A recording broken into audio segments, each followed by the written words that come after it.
So when you think about writing in general, writing as a skill, writing as an academic task, it's a really, really complex task. Probably one of the most complex of all the academic tasks we ask students to do. But it's also one of the most important, and it's the way that in academics, in professional world, we expect people to be able to communicate their thoughts. So this is a quote from Gillespie and Graham. It says, "Writing is a multifaceted task that involves the use and coordination of many cognitive processes. Due to its complexities, many students find writing challenging, and many teachers struggle to find methods to effectively teach the skill." So highly demanding. And when you think of a student who is learning English and learning, how to speak, how to listen, how to read, and how to write, this becomes an even more daunting and demanding task. Typically, though not always, ELLs develop more proficiency in oral language and reading before they develop proficiency in writing. Again, not always the case, but typically, because writing is such a demanding task, it comes later on. Also important to note that reading and writing are reciprocal. Okay, so in school, we never really ask students just to write without some connection to literature or to reading. The sort of one exception to this is creative writing and narrative writing, such as the writing students are asked to do in the MCAS Long Comp. However, even in our move to PARC, narrative writing tasks are becoming more and more connected to text. Students aren't asked to write about their lives sort of in isolation. They're asked to read a text and creatively write a narrative using elements or aspects of those texts. So reading and writing are reciprocal. They're intimately connected. We have to show students how they're connected. This quote from Ted Sizer says, "Literacy implies clear thought. That is, one must read easily and sensitively enough to comprehend at least the basic arguments presented by contemporary political and social life. Without that ability and the correlative ability to present such arguments oneself orally and in clear writing, a citizen cannot fully participate in a democracy." So this idea of understanding argument, understanding, comprehending reading, and then being able to express your ideas about that in writing are a core feature of how school works, what we expect students to be able to do academically, but also how we expect people to participate in society. And so when we think about our role as teachers in developing student skills in this area, we need to take it very seriously because we're preparing them to engage as citizens in our democracy, in our society. When we think of what makes effective writers, there are many things. Again, it's a very demanding task, but in general, effective writers understand the purpose of the writing. Okay, why are they writing? Are they writing to inform someone, to entertain someone, to compare and contrast two items? Could be a variety of purposes. They understand what they need to do with language so that it is appropriate for the audience and purpose. So when they realize who they're writing to and what they're writing about, they need to be able to understand what types of language, what sort of registers, what type of dialect, what language forms they need to use to convey that message effectively. They understand how to organize and structure the overall writing and how this organization differs according to the type of writing. We're going to spend a lot more time on this in our next two sessions when we talk about different types of academic text structures and how we can teach those explicitly to students. Effective writers understand that most writing is a recursive process. Okay, and that connects to today's topic of process writing a lot.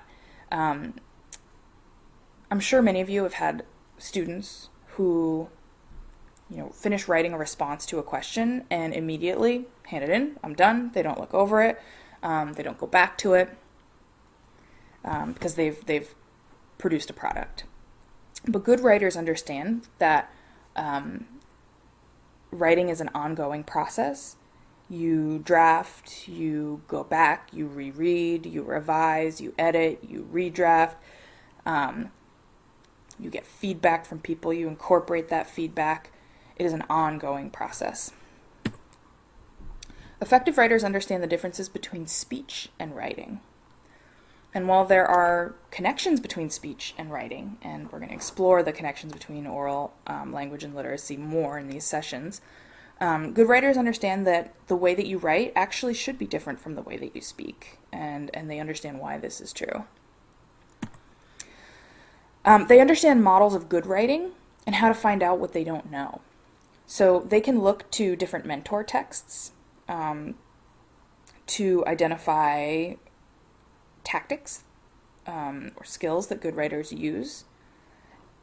And when they need a model for how to write in a particular style, they can go back to these texts and learn from these models.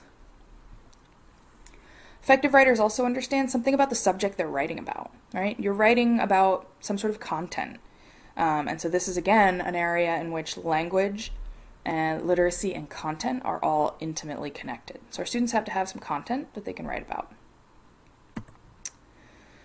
And they have to be able to make their writing explicit enough for readers to understand their meaning, anticipating where a reader may need clarification of content or language. So they understand the sort of relationship between writer and reader, and how to convey the message they need to convey to their reader. And almost most importantly, effective writers feel confident that they can write. Okay? And working with English language learners, you have probably encountered many students who feel anxious about writing, who view writing as challenging, and don't feel confident that they have the skills they need to write effectively. And that's one of the most important things that we as teachers can build in our students. And we can build that by incorporating writing tasks, both low stakes and high stakes writing tasks, into everything we do all the time. When we think about learning how to write in a first language and a second language, there are many similarities. Okay, just like when we thought about language acquisition and how someone learns a first language and how someone learns a second language, there are areas of similarity. So like first language writers, so think about, for those of you who teach elementary school, your young scholars are learning how to write in their first language if they're native English speakers, right? That's how many of us learned how to write. And there are typical things that first language writers do as they develop. And second language writers do many of these things too. So they make use of their budding knowledge of English as they create texts for different audiences and different purposes. They think about elements of the English language they've learned and they try to incorporate those. They experiment with them. They realize that there may be errors, there may be things that are incorrect, but they try them out. Then as students develop control over the language, their writing gradually begins to approximate conventional written English. So the more familiarity they have with English, particularly oral English, their writing becomes more correct, more conventional. Okay? And at the early stages of writing, children often support their efforts with drawing. When we think about what early writing development looks like for preschool, for kindergarten, for first grade, pictures and illustrations are a key component of writing and are expected as part of the writing process.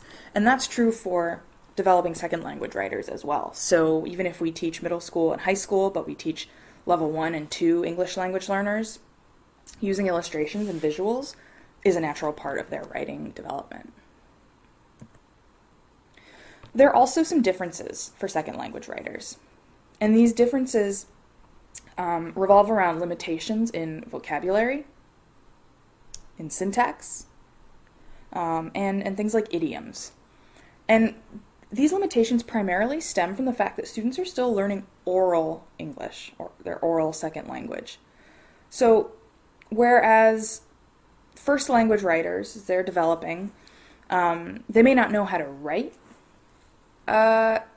particular words, particular academic vocabulary, but they have more of an oral language vocabulary bank that they can draw from. And so they're able to make these connections in writing and oral language very quickly.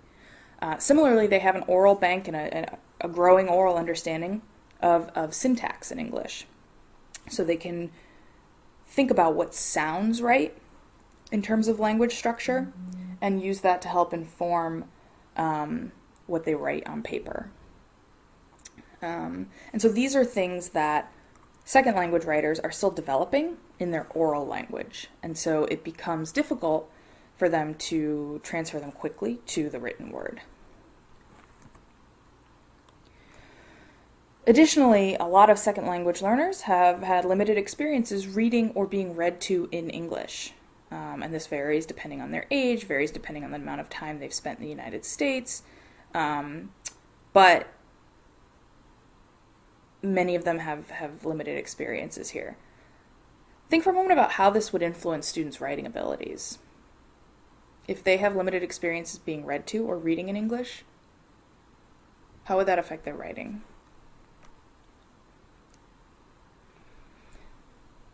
It goes back to this idea that reading in school is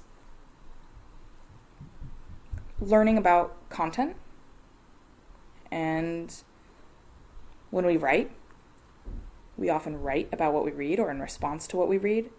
And it also goes back to the idea that what we read can serve as mentor texts, can serve as models for what good writing looks like in particular areas.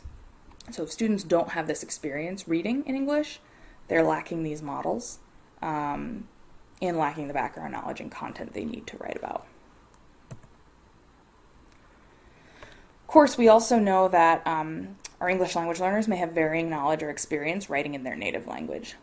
And as we've talked about all along, students who have strong first language skills in reading and writing and speaking and listening transfers to stronger skills in English more quickly. So if our students are SIFE, they've interrupted formal education, they may have had little experience writing in their native language, that can make it more difficult to develop English writing skills.